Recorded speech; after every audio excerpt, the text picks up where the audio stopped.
கேரளாவில் கொரோனா துணை மாறுபாடு JN1 பாதிப்புகள் அதிகரித்து வரும் அச்சத்திற்கு மத்தியில் கர்நாடக முதலமைச்சர் சித்தராமையா தலைமையிலான கர்நாடக அரசு 60 வயதுக்கு மேற்பட்டவர்கள் மற்றும் இறை நோய் உள்ளவர்கள் முகக்கவசம் அணிவதை கட்டாயமாக்கியுள்ளது.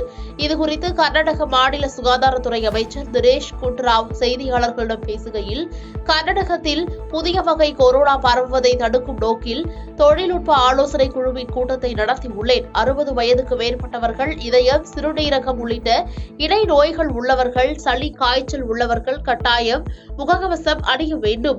மூச்சு திணறல் உள்ளிட்ட பிற பிரச்சினைகளால் பாதிக்கப்பட்டுள்ளவர்கள் கட்டாயம் கொரோனா பரிசோதனை செய்து கொள்ள வேண்டும் என தெரிவித்துள்ளார்.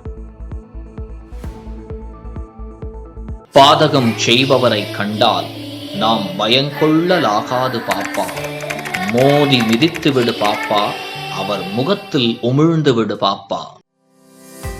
அண்மை செய்திகளை உடனுக்குடன் தெரிந்து கொள்ள இணைந்திருங்கள் இயம்நாடு தொலைக்காட்சியுடன்.